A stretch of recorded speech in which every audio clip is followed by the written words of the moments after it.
को good afternoon और प्रणाम और मानसून आने की बहुत बहुत शुभकामनाएं। देखिए कैसे झमाझम बारिश हो रही है। हमारी गंगा आंटी ने भी अपना काम निपटा दिया है। गंगा आंटी हमारा बहुत ध्यान रखती हैं, खाना बहुत अच्छा बनाती हैं।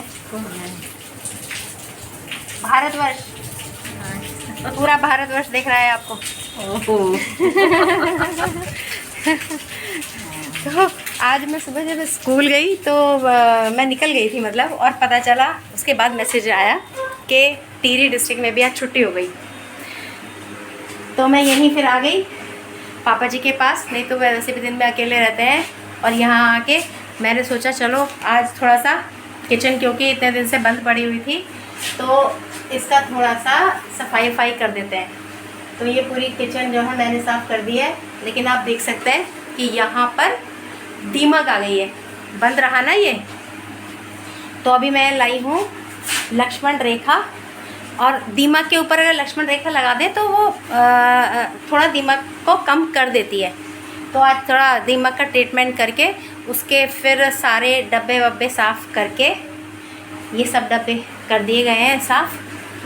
जब ये सूखेंगे तो इनमें लगा के सारा सामान, और कोशिश करूँगी कि मैं इसको रेडी कर दूँ, क्योंकि अटेंडेंट के साथ पापा जी वहाँ नहीं रहना चाह रहे हैं मिर्ज़ापुर वाले घर में। इसी में कह रहे हैं कि ये मुझे कंफर्टेबल है, यहाँ कोई ना कोई आता जाता भी रहता है। और मिर्ज़ापुर में ये है कि थोड़ा अकेले पड़ जाते हैं। यहाँ कोई सामने की तरफ से गया, देखिए मैं आपको दिखाती हूँ। देखिए हमारा ये पीछे का रास्ता है, उधर से आप दूर तक देख पा रहे होंगे वो आगे के छज्जे का रास्ता है, और दोनों तरफ क्या है, दोनों तरफ छज्जे हैं इसमें। यहाँ से वहाँ तक, यहाँ से यहाँ तक, क्योंकि पुरानी हवेली है तो जितने लोगों के भी घर हैं, किसी के यहाँ पे भी यहाँ पे लोग नहीं लगाते, तो सब लोग मतलब किसी के यहाँ कोई भी आ सकता, सब फैमिलियर है, बहुत ज़्यादा फैमिलियर है। और नीचे भी यहाँ पे जितने भी लोग रहते हैं, ये सभी लोग पापा जी को बहुत मतलब बहुत ज़्यादा रिस्पेक्ट करते हैं। और एक आवाज़ लगाई अगर उन्होंने यहाँ से, तो सब बोलेंगे हाँ जी बाबू जी। तो इसलिए पापा जी प्रेफर कर रहे हैं कि हम दोनों अगर जॉब पे चले जाते हैं तो उनको यहाँ पे अकेला महसूस नहीं होता।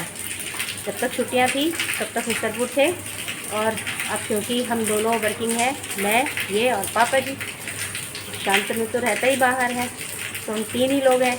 अब 2 चले जाएंगे तो इम्बैलेंस हो जाते हैं, चलने में बैलेंस नहीं बना पाते हैं। तो अटेंडेंट तो खैर 6 भगा दिए उन्होंने, अब फिर अटेंडेंट ढूंढ रहे हैं हम, क्योंकि ये जो है चल नहीं पाते हैं अपने आप से। तो लगता है कि गिर ना जाए, कहीं चोट वोट लग गई, पता चला गिरे पड़े रहे, पता नहीं लगा।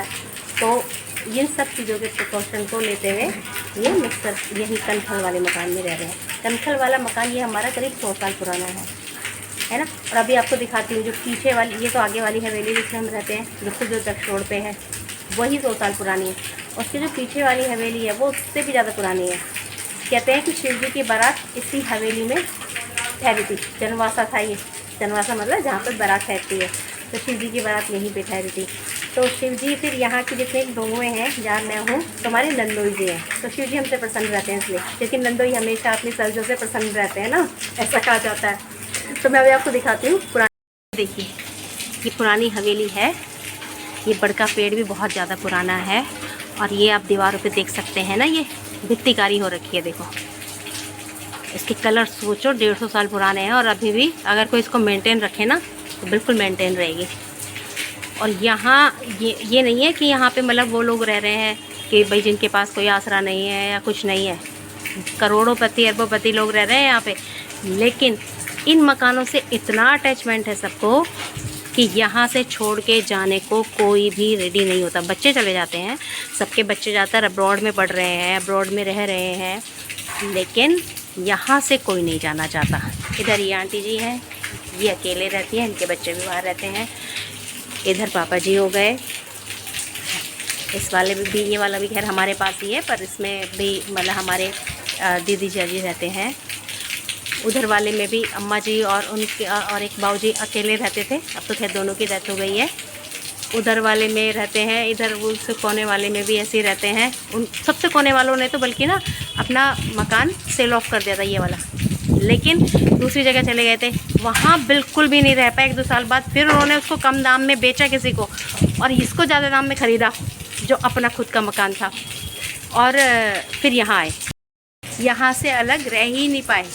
पहले उन्होंने अपने मकान को सेल आउट किया, दूसरी जगह गए, वो ख़रीदा, फिर उसको सस्ते में बेचा, और जो अपना मकान था उसको ज़्यादा में ख़रीदा, लेकिन आए वापस यहीं कि भाई यहाँ से अलग मन नहीं लग सकता, क्योंकि आगे दक्ष रोड है। 24 आवर्स यात्री अलग अलग तरीके का दिखाई देता है, कोई बोर नहीं हो सकता, कुछ नहीं भाई, सेफेस्ट जगह है ये, और बुज़ुर्गों के लिए तो सही है। वहाँ तो छोड़ना बिल्कुल ख़तरे से खाली नहीं है मिर्ज़ापुर में ना।